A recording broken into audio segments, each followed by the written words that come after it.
So after 5 weeks of Jesus' bread of life discourse about God giving God's self to us in very profound, real, and sometimes mystical ways, we are now on our second week of Mark showing us Jesus in all his humanity.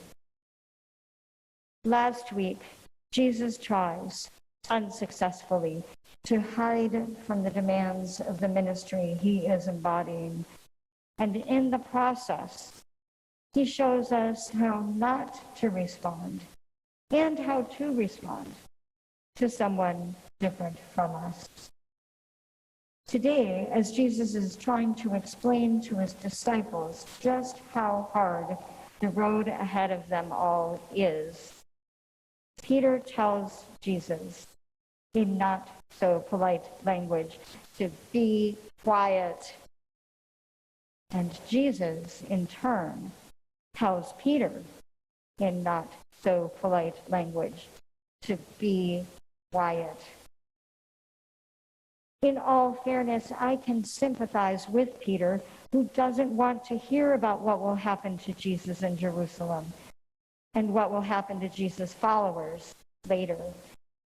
And I can sympathize with Jesus, who just wants one of his closest companions to get it, so he doesn't have to carry this load alone. Anyone who has had hard truths to share can probably understand how Jesus was feeling and just how disheartening it would have been to have Peter discount what he was saying to them. After all, Jesus didn't want the cross to become a reality any more than any of us would or do. And yet he knew the truth of it. And Peter trying to shut down that truth was just too much. All through our scriptures today, we see this reality. Trust in God does not make things easy. In fact, sometimes the radical, unapologetic, unlimited love of God, fully embraced, can make us a target for the evil in this world, whose only mission is to close into a box that which will not be contained. Isaiah tells the Israelites that as people of faith, they are called to proclaim the good news of God right into the midst of their enemies. We often read this passage in which Isaiah speaks of giving the back to those who beat it and the face to those who pluck the beard as being about Jesus. The hard truth here is that Isaiah is actually speaking to the Israelites living in exile among foreigners and to all followers of God, to us who are called to claim God's promise exactly where it is needed the most. To call out radical love and justice for those most vulnerable, even when others are trying their hardest to shut it down. This is no small thing.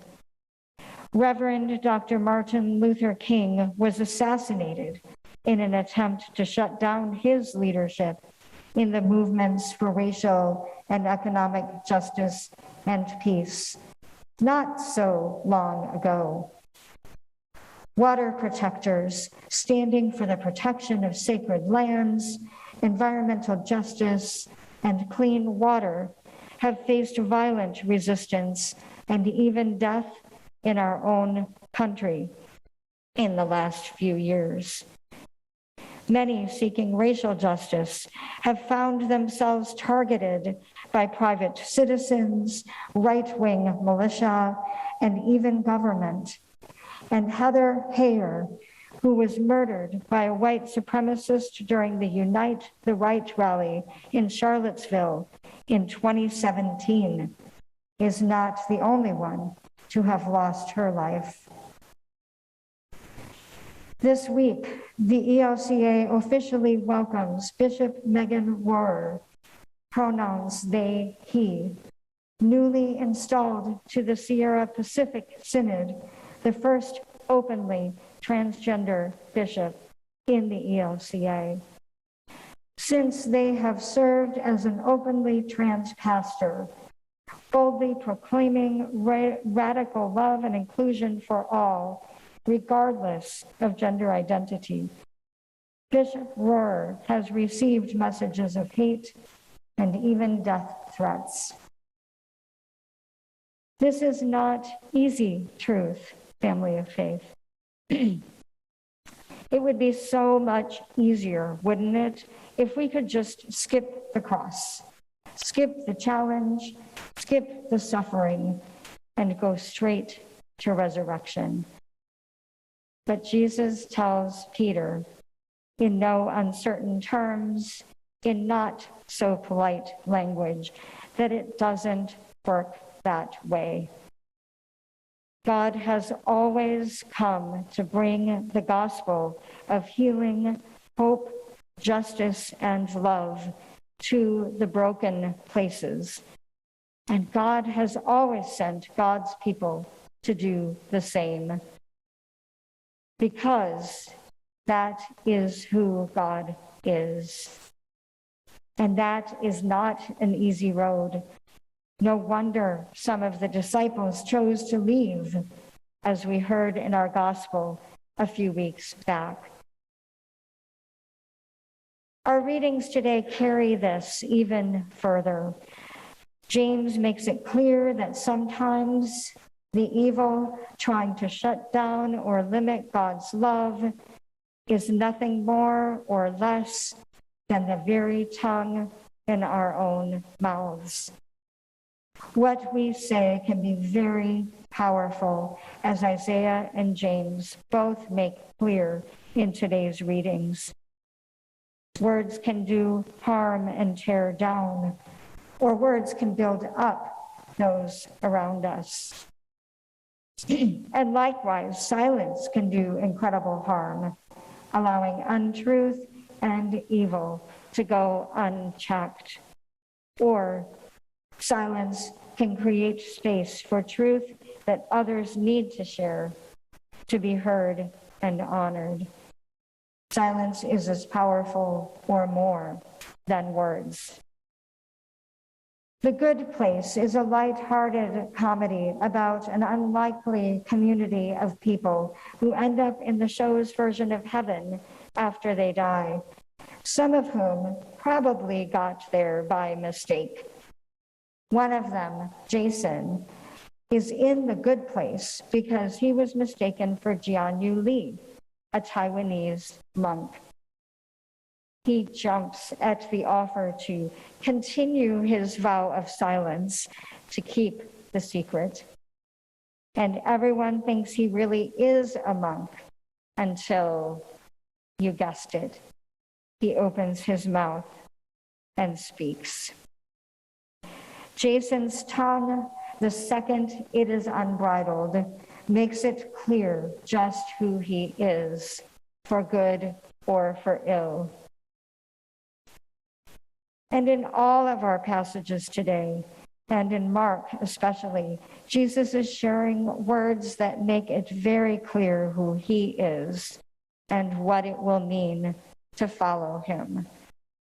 Not the glory of the Messiah lifted up and honored, but the reality that following Jesus, trusting in God, means embodying the truth of God's promises at the very center of the greatest suffering. Just as Isaiah tells the people that God is calling them to be faithful, bold, and do that in the face of their enemies. As we remember the 20th anniversary of the death and destruction of the September 11th attack on the Trade Center and Pentagon. We know there is evil in this world. We also recall those who faced the evil to bring rescue and healing wherever it was possible. Many of them died for their efforts, and we know that there is a great capacity for good. The news shows us both the evil and the good every day.